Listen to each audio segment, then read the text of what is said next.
What's up, everybody? It's your boy Mel here in our classic review, and today I'll be talking about my thoughts on the 1991 horror comedy film, The People Under the Stairs.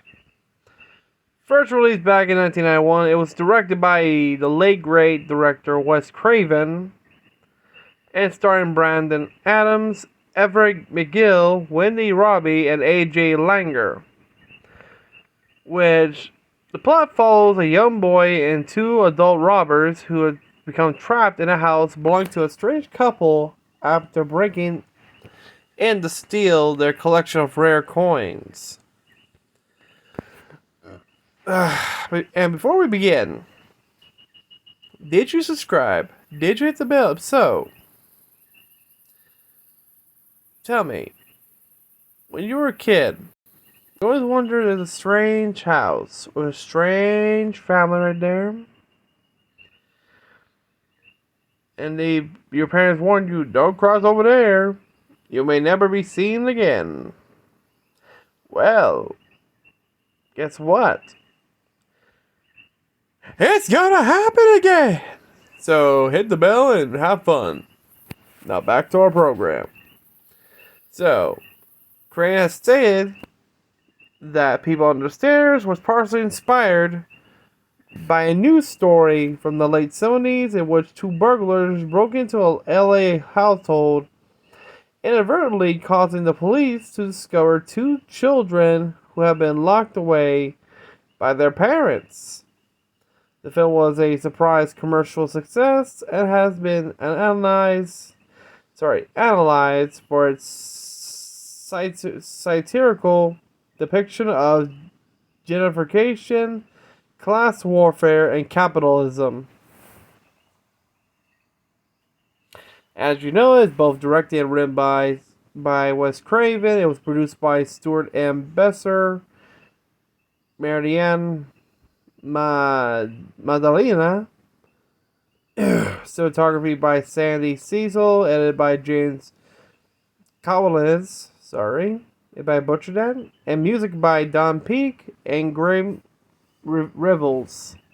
Which production company Alive Films, distributed by Universal Pictures, with a runtime of 102 minutes. So sorry. With a budget of $6 million, and they earned at the box office $31.3 million, which, nice. That's great. So yeah, as for production, sorry. According to writer-director Craven, like I said before, the film's story is partially inspired by a real-life news back in 1978, which involves two Afro-American burglars who made a forced entry into a house in Los Angeles, California, which essentially led to the local law enforcement discovering a pair of children had been locked away by their parents.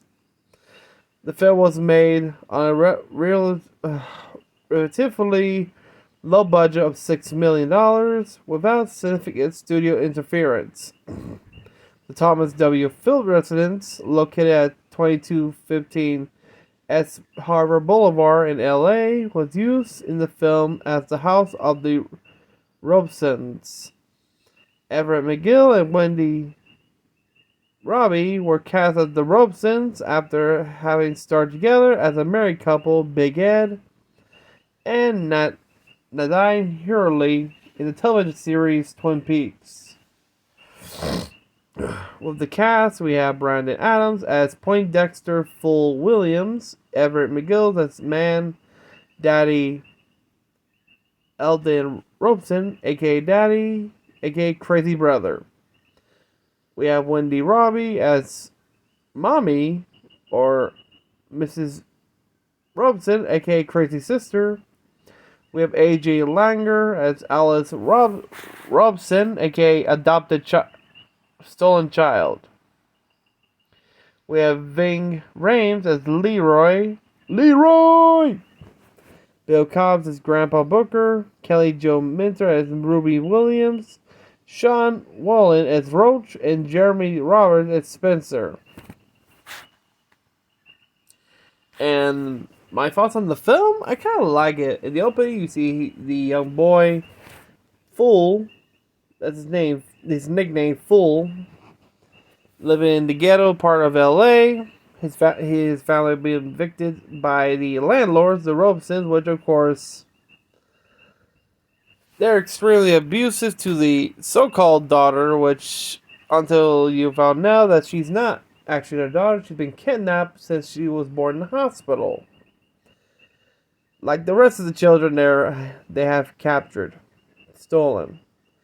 My favorite scene of all was when he full brought the gold to Grandpa Booker, where he explained the history of the Robesons,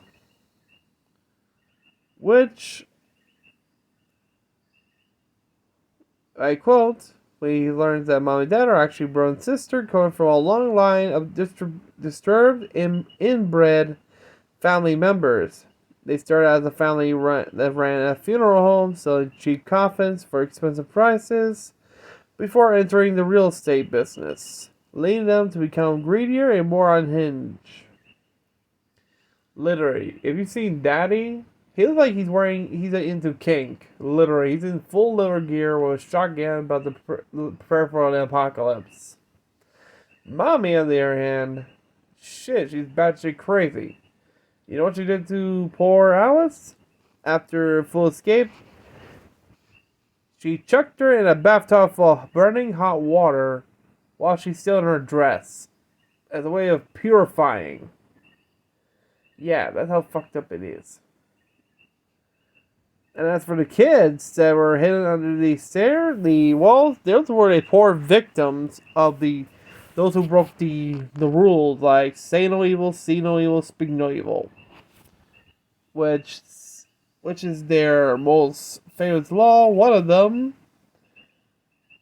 named Roach, had his tongue removed as punishment for having called out help for escape, thus breaking the speak no evil rule enforced by mommy and daddy.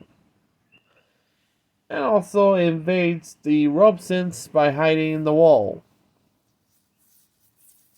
Unfortunately, Fool is discovered by Daddy and is thrown to the cannibalistic children to die, but fortunately Roach helps Fool escape but is critically wounded by Daddy.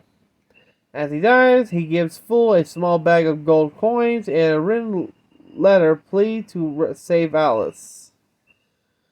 Fool reunites with Alice, and the two escape into a passageway between the walls. Daddy releases Rottweiler Prince into the walls to kill him. Fool tricks Daddy into stabbing Prince, and he and Alice manage to get to the attic, but fortunately, Fool managed to jump, but Alice couldn't because she's too scared. But Fool promised to help her escape and come back. Damn, that film was a bit dark, I tell you what. I like how, Wes Craven tackles the concept of one of the most things that have been happening around there. You know, it's satirical with gentrification, class warfare, and capitalism, greed, racism, gender. Period. Shit.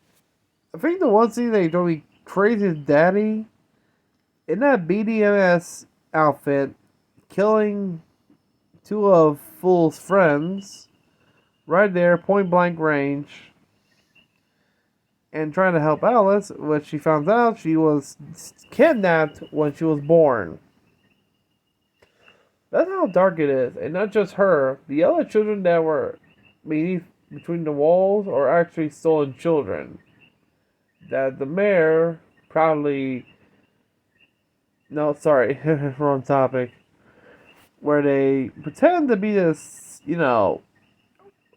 regular Joe family, like a papa, mommy, daddy, and until you realize they're not even husband and wife, they're brother and sister, which is more creepier. Imagine their family's inbred. It's kind of weird they don't look deformed somehow. Or is that there's something wrong here? Who knows? As for the release of the film opened on November 1st. It opened at the number one spot at the box office, taking over 5.5 million that weekend, and stayed in the top 10 for a month until early December. The film went on to gross 24 million domestically in the US and 7.1 internationally, bringing a total worth of 31 million. The film released in the UK on December 27th and November of 1991, and Australia on April 9th of 92. As for the reviews, Rotten Tomatoes gave a 70% on 33 critics. Reviews are positive with an average of 6.6 out of 10. The website consensus reads, held aloft by gonzo, black comedy, and socially conscious subtext. People on the Stairs marked a unique, through wildly uneven change of pace from writer-director Wes Craven. Oh boy. Marjorie Baumgartner of the Austin Chronicles wrote that this is the work of Wes Craven we came to admire. Vincent Canby, writer for the New York Times, described People Under the Stairs as a affirmative action horror film containing its shares of blood and gore, and lauded the film for being mostly creepy and, considering the bizarre circumstances, surprisingly funny. And that it's impossible to not to like fiends who, having just dispatched someone in an especially nasty way, can't contain their natural high spirits, they dance. Oh boy, themes? Well, Noah Murray of the AV Club wrote that the footage from the first Gulf War on the Robson TV, coupled with the depiction of them as a wealthy, hoarding perversion of a typical upstanding suburban couple, marks the film as a satire and called the mommy daddy characters as cartoonish parody of conservatism. Sorry. S.C. Dacey of Empire referred the Robsons as a camouflage Ronald and Nancy Reagan, and Brett Gelman, comingsoon.net, especially in the LA run ragged. Referred to them as nightmare versions of Ronald and Nancy Reagan. Jesus, fuck. Are they comparing to the Reagans? That'd be pretty funny if Ronald Reagan was doing a speech. He pulled out a shotgun and say, "My America now, people." Bang. But back to what I was saying. Johnny Coleman of the LA Weekly called the film a satire of late capitalism, especially in LA, run ragged by a free market of the 80s and the violence it created. Not a comparison between the Robsons and the Reagans. Comparison to more contemporary figures like Donald Sterling and Donald Trump. I think the Trumps are more like it. In a 1991 interview with Fangoria, Craven stated the film is much closer to The Hills Have Eyes than anything I have done in a long time. It's a raw film with no dreams, and it's it's an extremely real situation involving an awful family that should exist, but fortunately often does. In the 2015 Blu-ray comedy track released by Scream Factory, Craven refers to Robinson's house as representing the whole society of the United States, which I totally agree. But yeah, folks, and those are my thoughts on The People Under the Stairs. And this is a film and must watch if you're a fan of Wes Craven. But yeah, Tell me if you've seen this movie. Do you own the Blu-ray, DVD, VHS, just in case? And also, what is your favorite scene? What was your favorite quote? Because me, had to be able to see where Fool is talking with Grandpa Booker about the true identity of this mommy and daddy duo. But yeah, until then, remember to subscribe, hit the bell, like this video. If you're new to the channel, remember to subscribe and hit the bell, like this video, notified. Yes, hey. We're trying to make our goal 1 million subscribers, so let's do this. Until then, have a great day, everybody.